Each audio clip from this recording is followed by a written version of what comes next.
YouTube, what it do? You know the motto. If you can, go over there, hit me with the like, which is the thumbs up, and that'll let me know I'm sending my stuff. This right here, the homegirl, she was like, remember that time you stayed in the West Boulevards?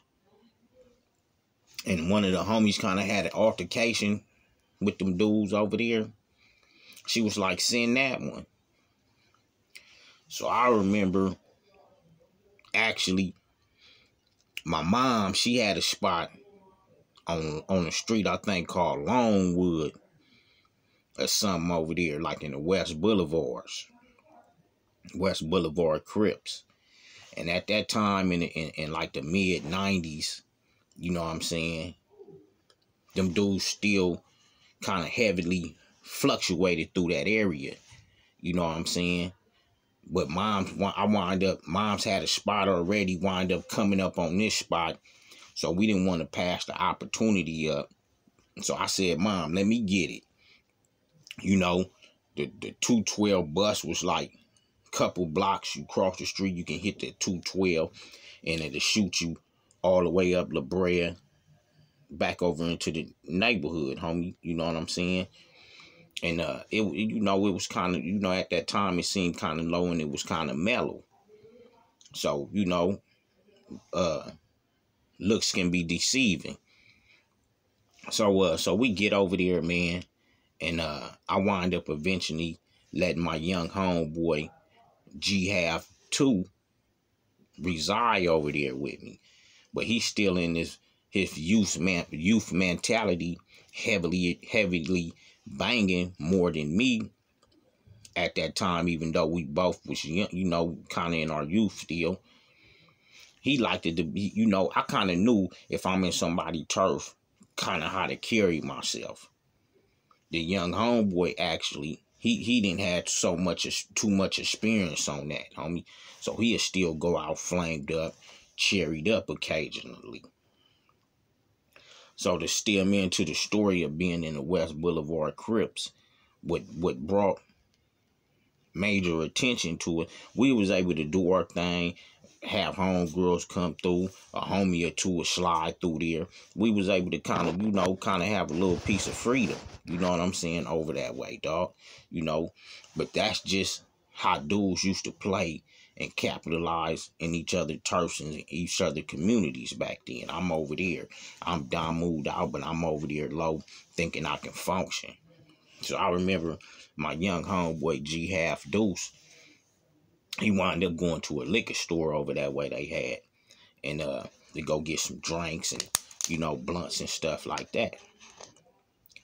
I'm not knowing when he pushed Cherry with a cherry flag on him. I'm not really knowing he went out the house to these dudes' store like that, homie. So it was a big shocker, homie. It was a big shocker. So anyway, he go to the store, and I guess he gets sweated and approached by them dudes. So he come back, he running down to me. So I kind of drill him like, homie, nah, homie, this ain't our turf, homie. You got to be respectful. Homie, it could be gunfire. You could got down, homie, anything. So I fifth degree him, homie. So, bam, we wind, a couple homies wind up coming through and wind up having, the same type of altercation thing. So the last batch of my homeboys that came through there, think Taco came through there, but after that, it started being some funk. Some homies had left and said they had got popped on in the West Boulevards. We don't know if it was them or what at that time. So young half Deuce, when he hear that the homies said, man, we got popped on leaving y'all spot, he take it upon his young self, I guess, to go get on back. You know what I'm saying?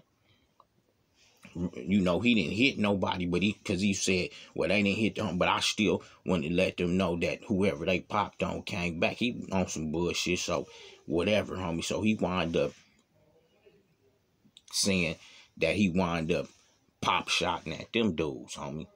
So now it's drawn up into activities on maybe in their mind, like, who is these dudes on this corner yellow house in our turf, homie? So I remember one day the homies is over there, and it was a dude, one of the homies at that time from the turf had came through there. You know what I'm saying? Had came through there and shit.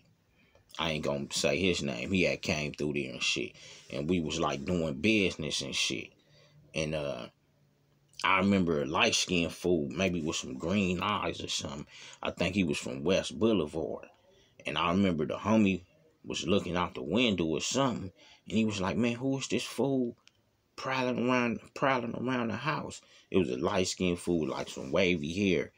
And he had a WB sign on. I wound up later seeing him on the county jail bus. Like, damn, that's the nigga we got into it with. But anyway, this nigga was prowling around the pad, snooping, trying to eavesdrop and hear what was cracking. So the homie, he peeking around. So he thanged up. So he like, man, he wanted to try to give it to this dude. But the light-skinned dude looked like he trying to give it to her. And so the homie stick his head out the door, the light-skinned fool draw down, the homie slam it, run out the other door, draw down on.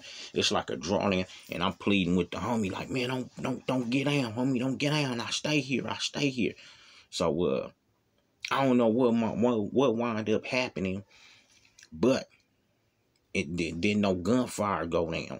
And I think the nigga from West Boulevard was like, nigga, y'all need to get up out of here, nigga. He wound up getting on because neighbors wind up coming out, seeing niggas running around the house with pistols and all that shit over there, dog. But that's a story of a nigga living in the West Boulevards, homie, and having a little movement until the young homeboy went out the house flamed up. You know what I'm saying? But that's how dudes used to operate back then, homie. You would have a female that stayed in Crip Hood, and you be a blood, homie. You able to slip through there and reside there or something. She had underground parking, street parking. She'd come out, park your car while you run up in your house or something like that. And then also a lot of dudes back then got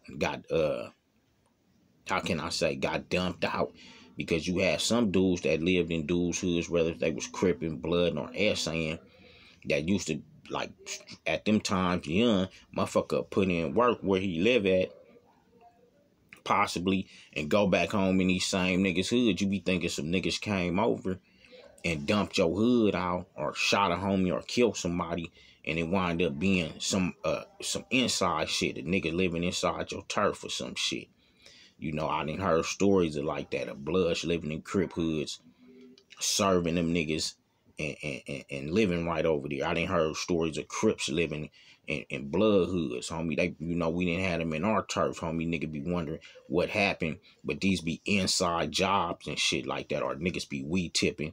Back then, a nigga weed tip his homeboy, like, I stay over here, you can come hit these niggas, and it went vice versa, homie. But that's just a story of me living in the West Boulevard Crips and having a lightweight altercation, almost leading to major gunfire, homie. 89 on up, G stuff, not ye stuff, and we just sending it, homie. I'm out.